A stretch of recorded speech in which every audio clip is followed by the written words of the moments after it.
नमस्कार साथियों, हमारा YouTube चैनल हम तो सरपंच में आज एक नया वीडियो लेके आप लोगों के समक्ष मैं प्रस्तुत हो चुका हूँ।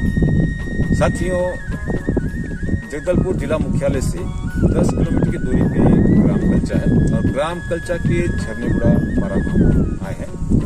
आजकल हमारे बस्तर संभाग के साथ साथ पूरे छत्तीसगढ़ में आदिवासी समाज में एक जन जागरण अभियान चलाया जा रहा है डीलिस्टिंग नाम से। ये डीलिस्टिंग विषय है क्या, इसके ऊपर विस्तृत चर्चा करने के लिए हम ग्राम पंचायत कल्चा पहुंचे।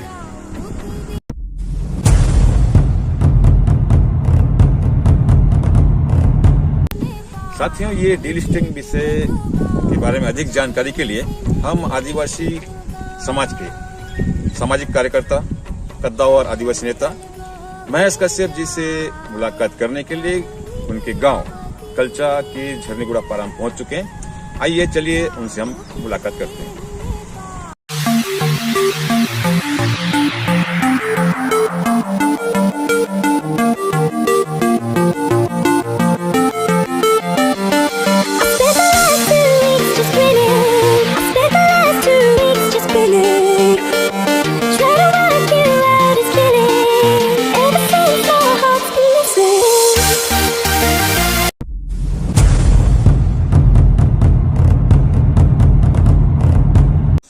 साथियों, हम पहुंच चुके हैं महेश कश्यप जी के निवास स्थल पे और मेरे साथ महेश कश्यप जी बैठे हैं।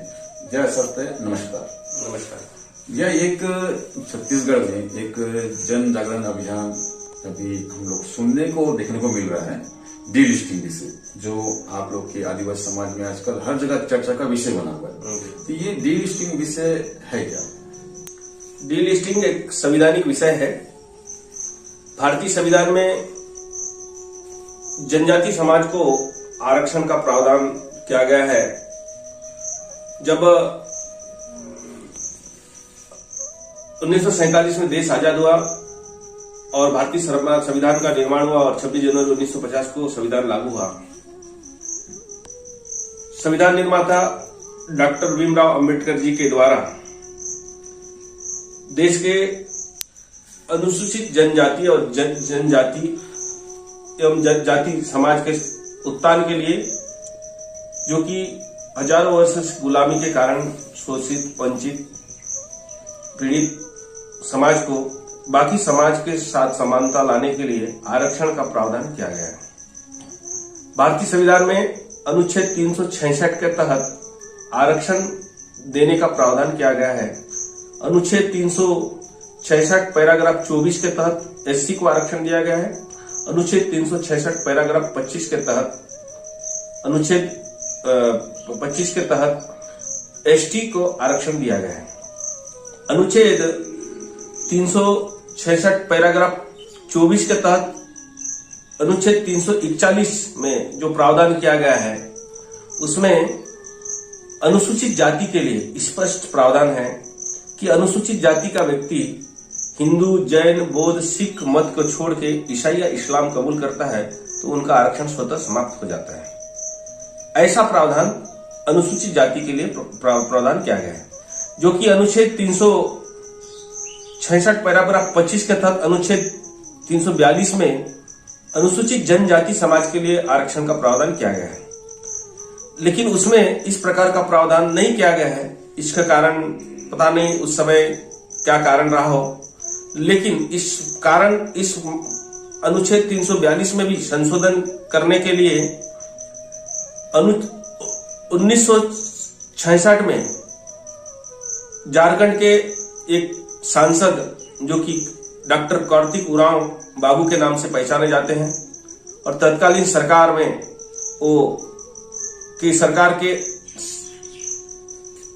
वो खुद स्वयं सांसद रहे।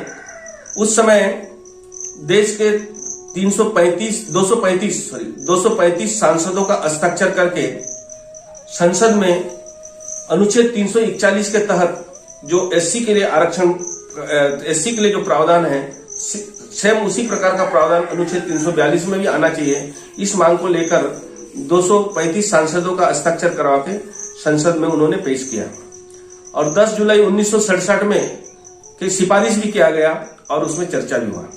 लेकिन कुछ क्षेत्र के दबाव और कुछ राजनीतिक कारण से वह बिल को पेंडिंग रखा गया। कुछ दिन के बाद फिर से वह कार्तिक उरांव इस विषय को लेकर जनजागरण अपने स्तर से प्रयास करते रहे और 1970 में फिर से पुनः 338 सांसदों का हस्ताक्षर करवा के, लोकसभा एवं राज्यसभा के सांसदों का हस्ताक्षर करा के फिर से यह बिल को पास करने के लिए संसद में बात रखा और संसद में बहस भी हुआ और उसको बिना कारण संसद के कार्रवाई को स्थगित करके वह बिल को पेंडिंग रखा गया। आज पर्यंत तक वह बिल पेंडिंग रखा गया है। उसी बात को लेकर 2006 में देश के कुछ बुद्धिजीवी, जनजाति समाज के बुद्धिजीवी लोगों के द्वारा रायपुर में, छत्तीसगढ़ के रायपुर में बैठक हुआ और उस बैठक में मंथन हुआ क्यों ना कार्तिक उरांव जी के द्वारा जो मांग किया गया था 1966 में, वह मांग को पुनः हम लोग उठाएंगे और इस विषय को लेकर लगातार जन जागरण का कार्यक्रम चल रहा है। और 2010 में देश के 2010 में लगभग 38 लाख लोगों का हस्ताक्षर करा के तत्कालीन राज्यपाल, राष्ट्रपति, प्रधानमंत्री को ज्ञापन सौंपा गया। इस प्रकार से लगातार यह जन जागरण का अभियान चल रहा है और वर्तमान समय में जो कि देश में 288 जिला में जनजाति समाज निवास करते हैं और लगभग 705 जाति के जनजाति समाज के लोग इस देश में निवास करते हैं। उसमें से जो जनजाति समाज को आरक्षण मिला है, शैक्षिक उनका संस्कृति, परंपरा, रीति रिवाज, कल्चर को महत्व देते हुए उसको छोड़ के कुछ जनजाति समाज के लोग, कुछ क्षेत्र के विशेष क्षेत्र में बाहरी ईसाई मिशनरीजों के द्वारा अंतर्राष्ट्रीय षड्यंत्र के तहत धर्मांतरण का कार्य निरंतर चल रहा है।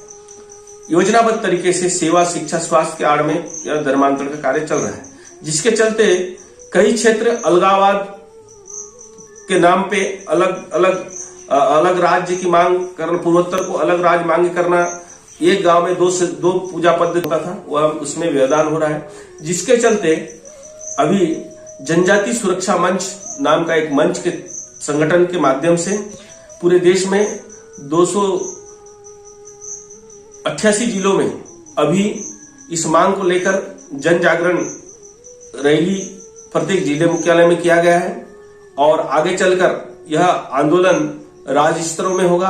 राज्य स्तर के बाद केंद्र में, दिल्ली में जंतर मंतर में भी आंदोलन होना है और इस प्रकार से डीलिस्टिंग का मतलब है हमारे 705 जाति जो कि जनजाति समाज के नाम में गिनती होता है, वह 705 जाति में से हमको जो आरक्षण मिला है, जो धर्मांतरित ईसाई और इस्लाम धर्मांतरित व्यक्ति को उस सूची से बाहर करके, उस लिस्ट से बाहर करके उसको डीलिस्टिंग नाम दिया गया है और डीलिस्टिंग करके जो वास्तव में जो संस्कृति, परंपरा, कल्चर, पूजा पद्धति और रूढ़ी परंपरा को जो सुरक्षित संरक्षित रखा है, उनको लाभ मिलना चाहिए। क्योंकि अभी एक सर्वे से पता चला है कि पूरे देश में 80%, 100 में से 80% जो प्रशासनिक सेवा हो, राजनीतिक हो, बड़े जो पदों का लाभ धर्मांतरित ईसाइयों के द्वारा लिया जा रहा है और जो आदिवासी समाज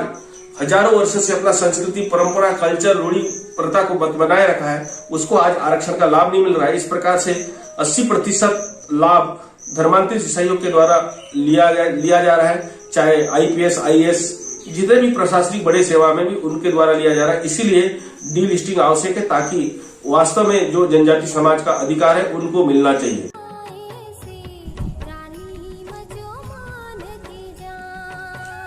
साथियों, आज हमने आदिवासी समाज में जो जन जागरण अभियान चल रहा है डीलिस्टिंग, उस विषय में महेश कश्यप जी से मुलाकात करके कुछ जानकारी आप लोग के समक्ष साझा कर रहे हैं।